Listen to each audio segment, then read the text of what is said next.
और आइए आज की शुरुआत आज की बड़ी खबर के साथ करते हैं। आज की बड़ी खबर यह है कि सलमान खान को मिली जान से मारने की धमकी। जी हाँ दोस्तों, सलमान खान को मिली जान से मारने की धमकी, उसके बारे में बताते हैं। लेकिन उससे पहले अगर आप इस चैनल पर नए हैं तो इस वीडियो को करिएगा लाइक और चैनल को सब्सक्राइब करना ना भूलिएगा।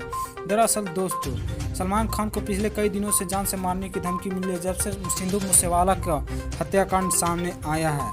इसीलिए सरकार ने भी सलमान खान के प्रति हाई सिक्योरिटी अलर्ट जारी किया। तो वहीं सलमान खान को सख्ती बरतने की इजाज़त मिली है, क्योंकि धमकी देने वाला कोई शख्स साधारण नहीं है। और उनके गार्ड के हाथ एक लेटर भी लगी है जिनमें लिखा है कि सिंधु मूसेवाला का जैसे मर्डर किया गया वैसे ही सलमान खान का भी मर्डर कर दिया जाएगा। तो आप लोग सलमान खान के प्रति कितने एक्टिव हैं, कमेंट बॉक्स में ज़रूर लिखिएगा। और क्या सलमान खान को भी सिंधु मूसेवाला की तरह मारा जा सकता है, यह भी ज़रूर लिखिएगा।